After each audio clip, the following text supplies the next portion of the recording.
ఎందుకు ఐగుప్తు దేశం అంతా దోచుకోబడింది? ఎందుకో తెలుసా? హృదయ కాఠిన్యత. ఫరో రాజు యొక్క హృదయ కాఠిన్యత ఆ దేశమంతా శోకంతో ఏడవటానికి కారణమైంది.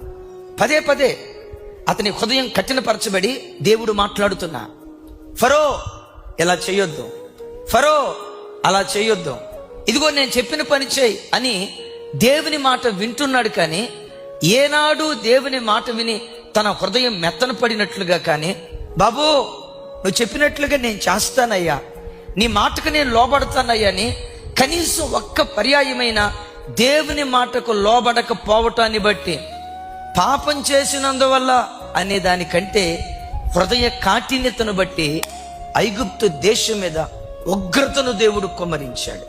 తమ్ముడు, చెల్లి, నా వైపు చూడు. మనం బ్రతుకుతున్న లోకం పాపపు లోకం. పవిత్రంగా బ్రతకాలని ఆశపడినా కొన్నిసార్లు కాలు జారుతావు, కొన్నిసార్లు తప్పటడుగులు వేస్తావు. దేవుడు నీతో మాట్లాడతాడు, నానా తప్పు, అలా బ్రతకొద్దు, నానా అలా చేయటం నాకు దుఃఖం, నా గాయాలు రేపుతున్నావు, నీ ఆలోచన మార్చుకో, నీ మనస్సు మార్చుకొని దేవుడు నీతో మాట్లాడతాడు. మాట్లాడిన వెంటనే పశ్చాత్తాపడి, దేవా బలహీనున్నయ్యా, నాతో నువ్వు మాట్లాడినందుకు స్తోత్రం, చెయ్యొత్తుతున్నానయ్యా, నన్ను లేపయ్యా అని పశ్చాత్తాపడి అడిగావా?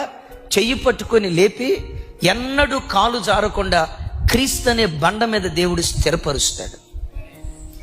అలా నువ్వు మనసు మార్చుకోకుండా హృదయ కాఠిన్యతతో బ్రతికితే నువ్వెవరివైనా సరే, పదే పదే దేవుడు నిన్ను హెచ్చరించిన, పదే పదే దేవుడు నీతో మాట్లాడిన అదే కాఠిన్య హృదయంతో బ్రతికితే ఐగుప్తు దేశం మీద ఏ ఉగ్రతను దేవుడు కుమ్మరించాడో నీ మీద దేవుడు ఆ ఉగ్రతను కుమ్మరిస్తాడు. ఐగుప్తులో జరిగింది ఎందుకు దేవుడు రాశాడో తెలుసా? ఐగుప్తు దేశంలో ఇలా జరిగిందట చరిత్ర తెలుసుకోవటానికి కాదు, చరిత్ర నుండి క్రైస్తవుడు పాఠం నేర్చుకోవటానికి, యుగాంతమందున్న మనకు బుద్ధి కలగటానికి.